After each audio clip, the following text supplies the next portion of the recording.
எந்த விதமான உழைப்பையும் போடாம, பொய் பித்தலாட்டங்களையும், அவதூறுகளையும், அயோக்கியத்தனங்களையும் முன்ன வச்சு, அது ஒரு ஆள் வெற்றி பெற்றா, அடுத்தவங்க உழைப்பெல்லாம் தனதாக்கிக் கொள்வாங்கன்றதுக்கான எக்ஸாம்பிள்.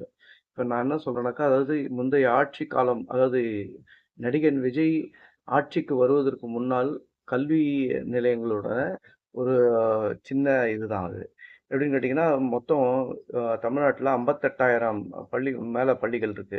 அதுல 37,626 பள்ளிகள் வந்துட்டு அரசு பள்ளிகள். அதுல வந்துட்டு 30,774 ஸ்மார்ட் பள்ளிகள் வந்துட்டு எல்லாம் ஹைடெக் லேபோட ரெடி பண்ணியிருக்காங்க. மீதமுள்ள 5,322 பள்ளிகள்ல 6,672 ஸ்மார்ட் பள்ளி வகுப்பறைகள் அமைக்க ஏற்கனவே ஆர்டர் குடுத்தாச்சு. இது நோட் பண்ணி வச்சுக்கோங்க. என்னன்னு கேட்டீங்கன்னா, இது எல்லாத்தையும் அவங்க தான் பண்ணதா நடிகன் விஜய் இவங்க வந்துட்டு ஆதரவாளர்கள் பொய் பித்தலாட்டங்கள முன்னிறுத்துவாங்க. பார்த்துக்கோங்க.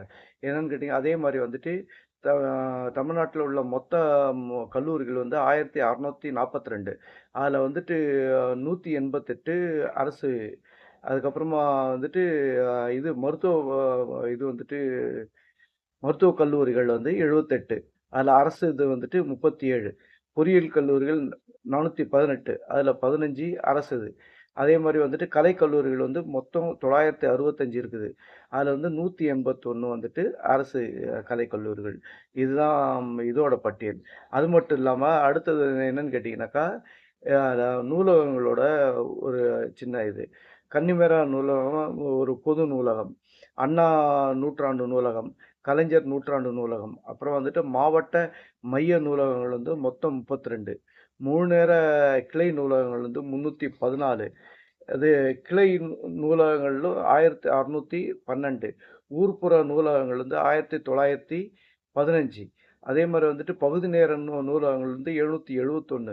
நடமாடும் நூலகங்கள் வந்துட்டு மொத்தம் 74. இதுதான் வந்துட்டு பட்டியல். பாருங்க இதுல வந்துட்டு ஏதாவது இவங்க என்ன பண்ணுவாங்கன்னா, இதையும் கோல்மால் பண்ணி அதாவது நடிகன் விஜய் ஆட்சியில தான் அமைச்சதா சொல்லுவாங்க. இது ஞாபகம் வச்சுக்கோங்க. இது மே 10ஆம் தேதிக்கு முன்னாடி உள்ள வளர்ச்சி.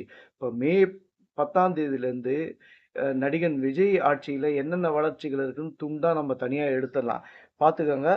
அதாவது ஒவ்வொரு விஷயத்தையும் அணுகும்போது மக்கள் வந்துட்டு தெளிவா இது பண்ணுங்க. எதுவா இருந்தாலும், எந்த ஒரு நியூஸா இருந்தாலும், இதுல போட்டீங்கன்னாக்கா, ஏஐல போட்டீங்கன்னாங்க உங்களுக்கு ஃபேக்ட் செக் பண்ணி குடுத்துரும்.